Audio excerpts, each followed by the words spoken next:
KGF ఇదో cinema కాదు, ఇది ప్రాపర్ ఊరు. ఎస్, ఈ ఊరు ఆ ఫిలిం వచ్చినాక ఫేమస్ అయిందేమో, కానీ ఒక్కసారి కజకిస్తాన్ రండి, ఇక్కడ ఒక కేజీఎఫ్ అమ్మాయి ఉంది. ఈ అమ్మాయిని చూసే డెఫినెట్గా మీరు గిట్ట ఇన్స్పైర్ అవుతారు. దేశం దాటి, ప్రాంతం దాటి తన ఆశయాన్ని, తన ఆలోచనలని ప్రూవ్ చేసుకోవాలని చెప్పి ఈ కంట్రీకి వచ్చింది. సో నాతో పాటు ఇప్పుడు సుప్రియ ఉంది. ఒకసారి సుప్రియ స్టోరీ ఏందో చూద్దాం. హలో సుప్రియ. Hi ma'am. బాగున్నారా? బాగున్నా మ్యామ్, మీరు బాగున్నారా? నేను సూపర్ ఉన్నా. సో దేశం దాటి వచ్చినావు, యా, కేజీఎఫ్. దాని పక్కనున్న చిన్న గ్రామం కదా, ఏం గ్రామం అది? కురుపూరు. ఓకే. సో ఎంతమంది ఉంటారు ఆ ఊర్లో? మ్యాక్స్ ఒక 150, అంతే కదా, 200 లోపల ఉంటారు. 150 నుంచి 200 ఫ్యామిలీలు మాత్రమే ఉండే ఊరు నుంచి ఈరోజు కిర్గిస్తాన్ వచ్చింది, రైట్? సో ఏంటి అసలు ఎలా వచ్చింది నీకు ఆలోచన? అమ్మ ఏం చేస్తారు, నాన్న ఏం చేస్తారు? అమ్మ నాన్న ఇద్దరు ఫార్మర్ మ్యామ్. రైతులే. మాది జాయింట్ ఫ్యామిలీ, ఇంట్లో అందరూ ఫార్మర్స్.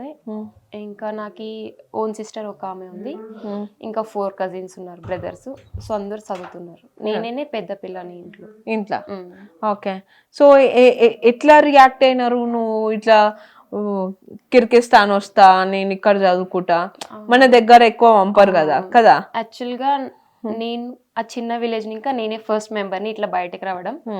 ఫస్ట్లీ యాక్చువల్గా వద్దని చెప్పారు, ఎందుకంటే ఇంట్లో ఒప్పుకున్న పక్కన ఇంట్లో వాళ్ళు మంచిగా ఉండరు కదా, లైక్ గోసెప్స్ చెప్తారు, ఎందుకు అంత దూరం ఒక ఆడపిల్లని ఎందుకు అంత దూరం పంపిస్తారు, అది ఇది చెప్పారు. అఫ్ కోర్స్ పేరెంట్స్ మన మీద ఎంత నమ్మకం ఉన్నా పక్కన వాళ్ళది కొంచెమైనా వింటారు, అది న్యాచురల్ గా ఉండదు అనమాట. సో అంటే మమ్మీ డాడీ సపోర్ట్ ఉందా? Mostly grand parents support. అచ్చా.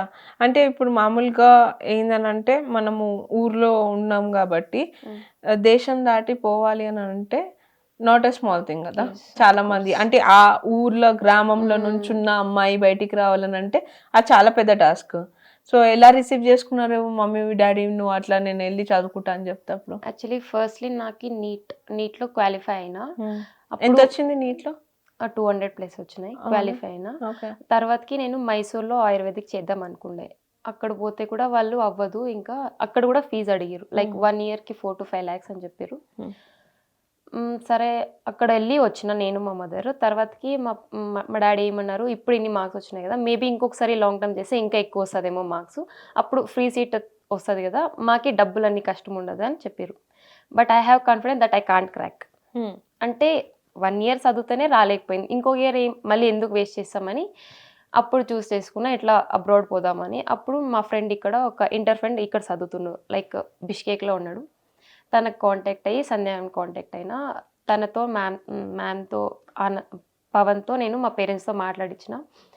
లాస్ట్కి ఒప్పుకోలేరు మా పేరెంట్స్ కూడా, ఎందుకు అంత దూరం, ఎందుకు యాజ్ ఏ గర్ల్ అంత దూరం పంపారు. అది మా చిన్న విలేజ్ కదా, పంపారు. నేనే ఫస్ట్ గర్ల్ ఇంత దూరం రావడం. మీ గ్రామంలోనే నువ్వే ఫస్ట్? నేనే ఫస్ట్. అందరికి మ్యాక్స్ బెంగళూరు దాకా పోతారు, నేను ఇంత అబ్రాడ్ రావడం అంటే అంత చిన్నది కాదు. నేను ఫోర్స్ చేసి ఒక వీక్ నేను అసలు ఫుడ్డే తీసుకోలేదు, ఏడ్చినా పోవాలి, ఖచ్చితంగా నేను డాక్టర్ అవ్వాలి, లైక్ నేను పూర్ ఫ్యామిలీస్కి హెల్ప్ చేయాలి, నేను ఫ్రీ క్యాంప్ పెట్టుకోనాలి, ఫ్రీ క్యాంప్ పెట్టి వాళ్ళకి హెల్ప్ చేయాలి. ఎందుకంటే మా పేరెంట్స్ ఎంత సఫర్ అవుతారో నాకు తెలుసు, అట్లనే వేరే ఫ్యామిలీ పేరెంట్స్ కూడా సఫర్ అవ్వద్దు కదా. అందువల్ల నేను ఒక ఇన్స్పిరేషన్గా తీసుకొని వాళ్ళకి హెల్ప్ చేయాలని నేను ఇక్కడ మెడికల్ తీసుకున్నా. ఎందుకంటే నేను చూసేదాన్ని బస్సెస్లో వెళ్ళేటప్పుడు చాలా సఫర్ అవుతారు గ్రాండ్ పేరెంట్స్ అందరూ, వాళ్ళకి హెల్ప్ చేయరు. లైక్ యూత్ అంటే లైక్ యూత్గానే ఉంటారు, హెల్ప్ చేయాలంటే చీతు అంటారు, అట్లా ఉండొద్దు అని నేను డాక్టర్ అయితే వాళ్ళకి హెల్ప్ చేయొచ్చు కదా. నేను అసలు ఎలా వచ్చింది కాలేజ్ డాక్టరే చేయాలి? ఇది దీని వల్లనే, లైక్ బస్సెస్లో వెళ్ళేటప్పుడు చూసేదాన్ని. ఏం చూస్తుండే? లైక్ గ్రాండ్ పేరెంట్స్ చాలా కష్టపడతారు కదా, వాళ్ళకి ఎవ్వరు హెల్ప్ చేయరు. అంటే యూత్ ఉంటారు, అబ్బాయిలు అమ్మాయిలు ఉంటారు, వాళ్ళ పాటికి వాళ్ళు ఉంటారు, వాళ్ళు గ్రాండ్ పేరెంట్స్ని పట్టించుకోరు. వాళ్ళు ఎంత కష్టపడతారో నేను చూసిన. యూజువల్ అందరూ చూస్తారు కానీ ఎవరు వాళ్ళకి ఈవెన్ సీట్ కూడా ఇయ్యరు కొంతమంది బస్సెస్లో. ఇంకా అప్పుడు అవన్నీ చూసి నేను ఇంకప్పుడే ఫిక్స్ అయినా, ఇంకా డాక్టర్ అయ్యి వాళ్ళకి మంచి హెల్ప్ చేయాలి. ఊరికి వెళ్ళినావా ఇప్పుడు ఈ 3 ఏళ్ళలో? టూ టైమ్స్ వెళ్ళిన. వెళ్ళినావు. ఎట్లా ఉండే ఊర్లో రిసీవ్? చాలా మంచిగా ఉంటది. వాళ్ళు ఏదో నేను ఆల్రెడీ సక్సెస్ఫుల్ డాక్టర్ అయినా అన్నట్లా ట్రీట్ చేస్తారు, మంచిగా ట్రీట్ చేస్తారు. ఓకే. ఇక్కడ ఎట్లా అనిపిస్తుంది నీకు? మంచిగా ఉంది ఇక్కడ. ఇక్కడ ఫ్రెండ్స్ అయినారా? చాలా మంది ఫ్రెండ్స్ అయినారు. ఇంకా మ్యామ్ కూడా మంచిగా చూసుకుంటారు, అన్ని దాంట్లో హెల్ప్ చేశారు మ్యామ్. ఇప్పుడు మళ్ళా ఒక డాక్టర్ కావాలని అంటే చాలా డబ్బులు అవసరం కదా. అంటే ఇప్పుడు అమ్మ నాన్నని అయితే అంత హెల్ప్ చేసే సిచ్యువేషన్ లో లేదు. మళ్ళీ ఎలా నెట్టుకొస్తున్నాం? మేము లోన్ తీసుకున్నాం యాక్చువల్గా. ఓకే. అది లోన్ ని మా డాడీ క్లియర్ చేసుకుంటారు తర్వాతకి. ఇప్పుడు యాక్చువల్గా నాది ఫీజు అయిపోయింది, పే చేసిన. నేను ప్యాకేజ్ స్టూడెంట్ని. లైక్ నేను అడ్మిషన్ తీసుకున్నప్పుడు 24 lakhs ఉండే 5 yearsకి, పే చేసేసినాం. ఇంకా నా స్టడీస్ ఒక్కటే ఉంది. FMG క్రాక్ చేస్తే ఇంకా నాకు సక్సెస్ అయింది. ఓకే. సో ఒక్కసారి FMG అయిపోయిందంటే నువ్వేంటి మీ ఊర్లోనే పెడతావురా హాస్పిటల్? లేదు, నేను సిటీలో సెటిల్ అయ్యి విలేజ్కి వెళ్ళి ఫ్రీ క్యాంప్స్ పెట్టాలి. ఓకే. అప్పుడు వేరే వాళ్ళకి కూడా ఇన్స్పైర్ అవుతుంది కదా. లైక్ నేను సిటీలో ఉండి ఆ పాస్ట్ చూపించుకోను, విలేజ్కి వచ్చి విలేజ్లో ఎట్లా ఉండాలి, సిటీలో ఎట్లా ఉండాలి అని తెలుసు. నేను సిటీలో డాక్టర్ అయితే మాత్రానికి విలేజ్ పీపుల్స్ని అంత చిన్నగా చూడొద్దు అని ఉండకుండా విలేజ్లో వచ్చి ఫ్రీ క్యాంప్స్ పెట్టి వాళ్ళకి హెల్ప్ చేయాలి, ఎస్పెషల్లీ ఓల్డ్ పీపుల్స్. ఓకే. రోజుకి ఎన్ని గంటలు చదువుతావు? చదువుతాను. మాకు ఇప్పుడు యాక్చువల్గా మార్నింగ్ 8 ఇంకా 5:30 వరకు క్లాసెస్ ఉంటాయి. తర్వాత ఒక 10 వరకు బ్రేక్, లైక్ డిన్నర్ అన్ని కంప్లీట్ చేసుకుని 11కి అట్లా స్టార్ట్ చేసి 2-3 చదువుకొని మళ్ళీ పడుకుంటాం. ఓకే. మళ్ళీ 6:30-7కి ఇస్తాం. ఓకే. స్కూల్లో ఉన్నప్పుడు, కాలేజ్లో ఉన్నప్పుడు ఎలాంటి స్ట్రగుల్ ఫేస్ చేస్తుండే? స్కూల్లో ఉన్నప్పుడు అంటే మాకు ఊరే కదా, మా ఊర్లో గవర్నమెంట్ స్కూల్ ఉంటుంది.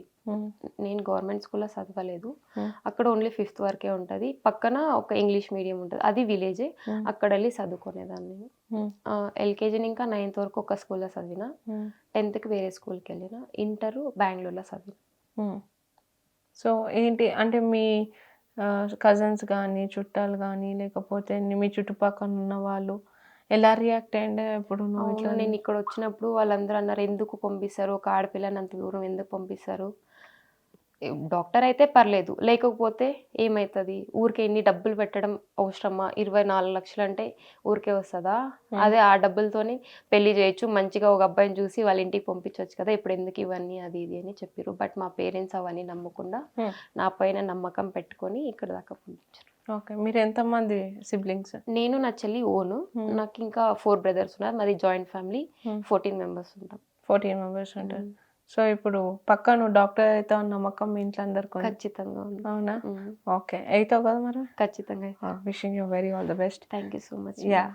సో సంకల్పం గట్టిగా ఉంటే ఏదైనా సాధించవచ్చు అని సుప్రియని చూసి చెప్పవచ్చు. సో 3rd year చదువుతుంది సుప్రియ. ఇంకా ఒక 2 years ఇక్కడనే ఉన్నాక, ఇంకో 6 months ప్రాక్టీస్ చేసినాక తన ఊరికే తను వెళ్ళిపోయి అక్కడ సిటీలో పని చేసుకుంటా తనున్న గ్రామంకి ఏదో ఒకటి చేయాలనేది ఆమె ఒక డ్రీమ్ అని చెప్తుంది. So this is the special story about Supriya. I'm Priyanka signing off.